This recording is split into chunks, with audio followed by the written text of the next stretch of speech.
Shalom anak-anakku yang diberkati oleh Tuhan. Puji Tuhan, hari ini kita bisa bertemu kembali dalam pertemuan kedua pelajaran pendidikan agama Kristen dan budi pekerti. Saya percaya bahwa Tuhan Yesus sebagai Tuhan yang hidup dan berkuasa melindungi anak-anakku sekalian, sehingga hari ini semua anak-anak dalam kondisi yang sangat sehat dan diberkati oleh Tuhan Yesus Kristus. Puji Tuhan, kiranya damai sejahtera Allah selalu beserta dengan kita semua. Baik, anak-anakku sekalian, pada saat hari ini pelajaran kita masuk ke bab kedua, yaitu bertumbuh menuju kedewasaan yang benar. Bertumbuh menuju kedewasaan yang benar. Dan dalam pelajaran ini, mari anak-anakku yang diberkati oleh Tuhan, kita melihat dahulu KD-nya adalah mengembangkan perilaku sebagai pribadi yang terus bertumbuh menjadi dewasa. Dan tujuan pembelajaran ini adalah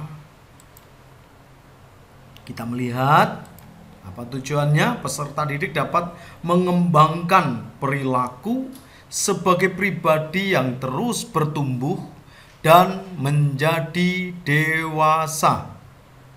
Baik, anak-anakku sekalian, pada dasarnya setiap pelajaran ada acuan ayat firman Tuhan.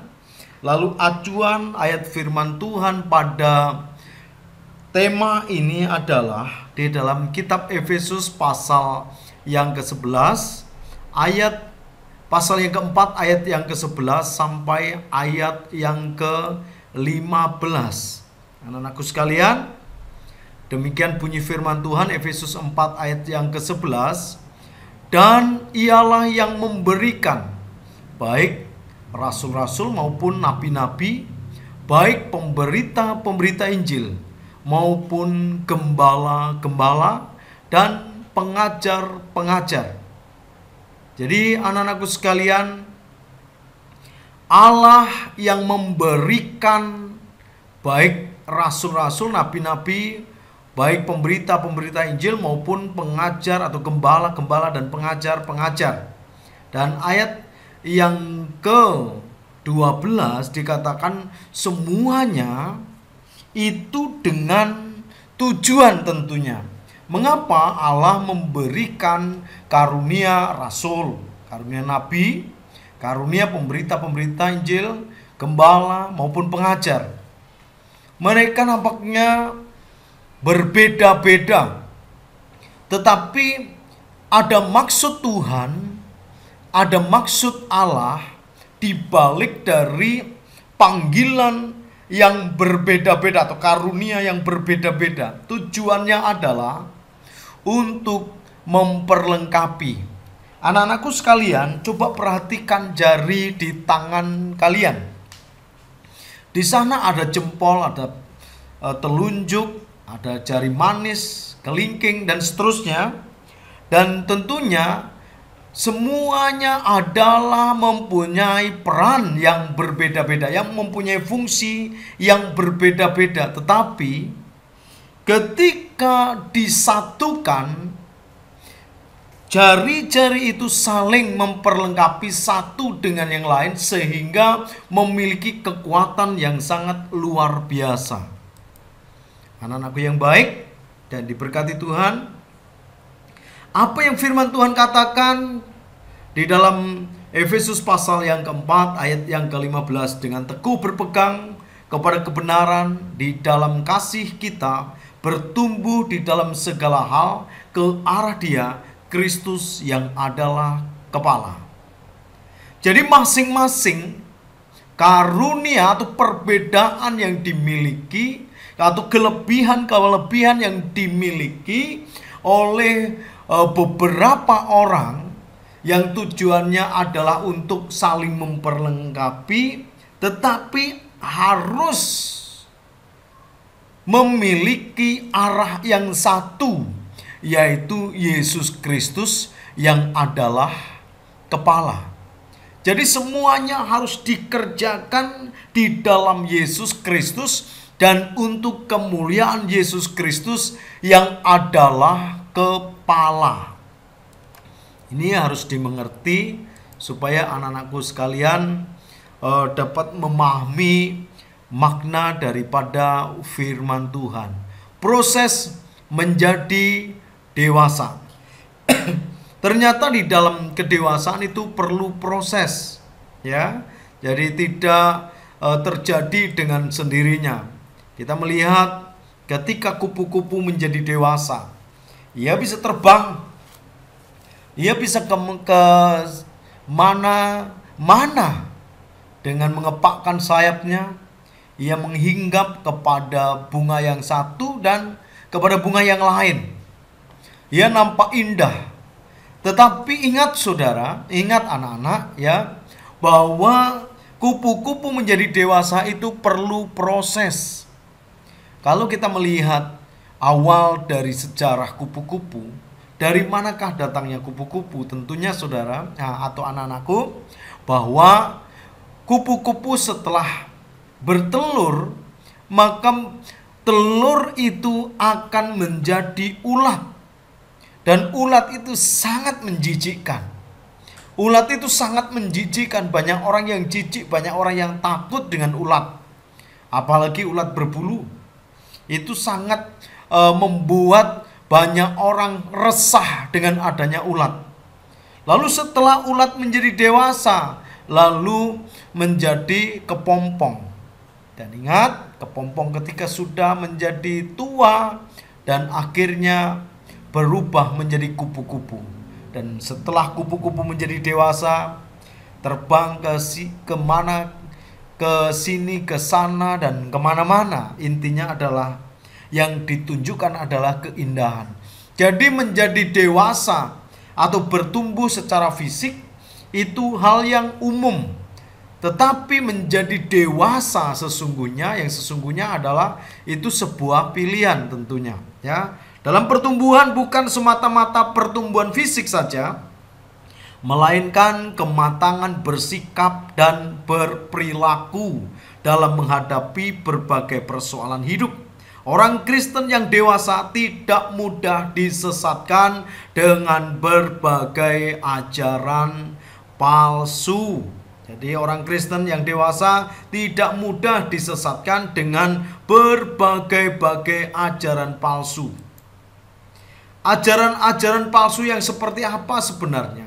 Kalau kita melihat ajaran-ajaran palsu di era sekarang ini, ada yang berkata begini, kalau ikut Tuhan nanti kamu langsung diberkati, kalau ditumpangkan tangan kamu nanti menjadi kaya, atau sakitmu sembuh dan lain sebagainya. Atau nanti ketika kamu berbisnis, kamu akan dibuat berlipat kali ganda, sekalipun tidak dengan berjerih lelah.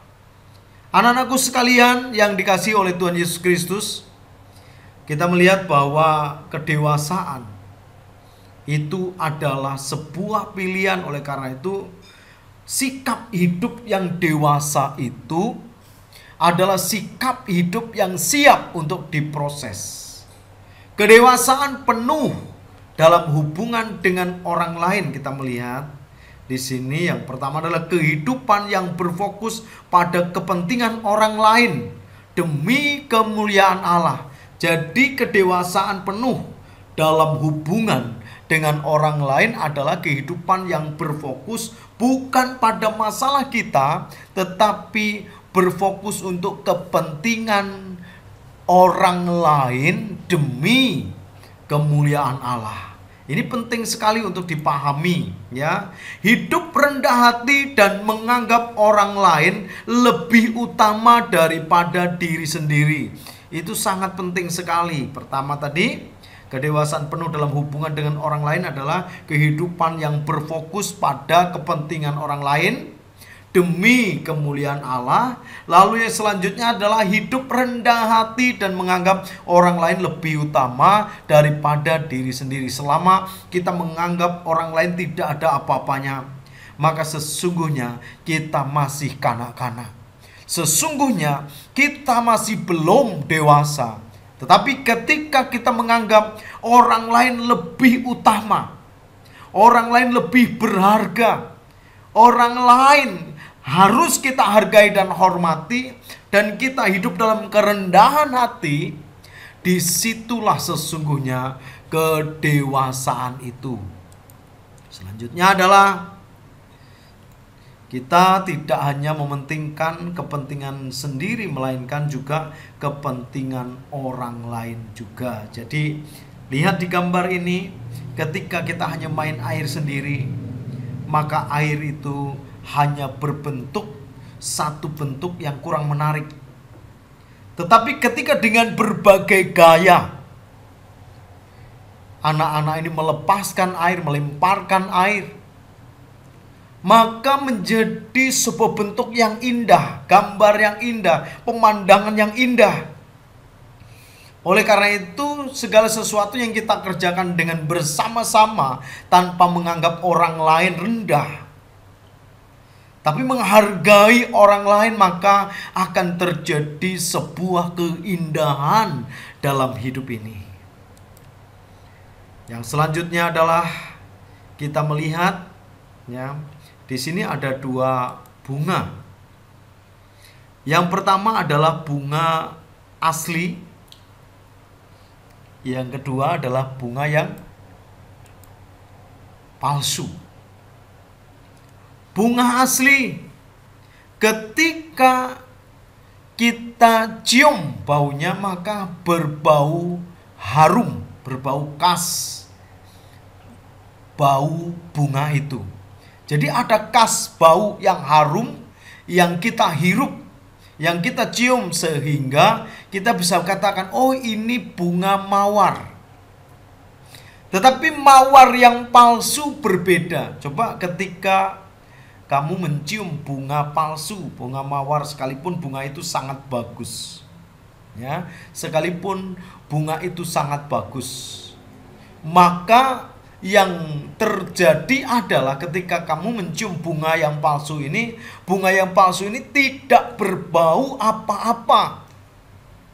Bahkan justru malah berbahaya. Kenapa? Karena bunga palsu itu ternyata berdebu, sehingga ketika kita menghirup atau mencium bunganya, yang terjadi adalah debu-debu itu masuk ke dalam hidung kita dan menimbulkan penyakit, menyebabkan penyakit. Ini perbedaan antara bunga asli dan bunga palsu. Bahkan anak-anakku sekalian, dalam cerita ada seseorang yang berlomba melukis bagaimana supaya lukisannya menang dalam sebuah kontes. Lalu dalam kontes itu diumumkan bahwa apabila yang pertama kali dihinggapi lalat, maka itulah bunga yang menyerupai bunga asli. Lalu seorang pembuat bunga palsu dengan cerdasnya, dengan cerdiknya, ia mengoleskan kotoran ayam di bunga itu, sehingga ketika kontes terjadi, dilaksanakan, maka ada lalat yang langsung datang dan menghinggapi bunga itu. Ingat, ketika bunga palsu itu dihinggapi lalat, ternyata seorang pemilik bunga palsu itu menaruh kotoran ayam di dalam bunga itu. Dan kalau kotoran ayam itu kita hirup, otomatis itu mendatangkan penyakit. Ini anak-anakku sekalian yang dikasihi oleh Tuhan Yesus Kristus. Sekarang coba perhatikan kedua bunga di atas. Menurutmu, apa yang harus, ya, atau apa yang kamu dapatkan dari nilai kehidupan kedua bunga tersebut? Bila bunga itu adalah kamu, maka kamu memilih bunga yang asli atau yang palsu. Dan tolong jelaskan. Kalau menjelaskan ini jangan hanya sebaris dua baris ya, tetapi coba jelaskan dengan rinci. Ya, jelaskan bunga asli itu seperti ini, seperti ini, seperti ini, seperti ini. Lalu dampaknya kalau dihirup seperti ini, seperti ini, seperti ini. Dan contoh kehidupan kita kalau diibaratkan bunga itu seperti ini, seperti ini, seperti ini. Jadi tolong ini kerjakan dengan baik ya, dan saya percaya kalian semua bisa. Kalian semua bisa, dan kumpulkan ya pada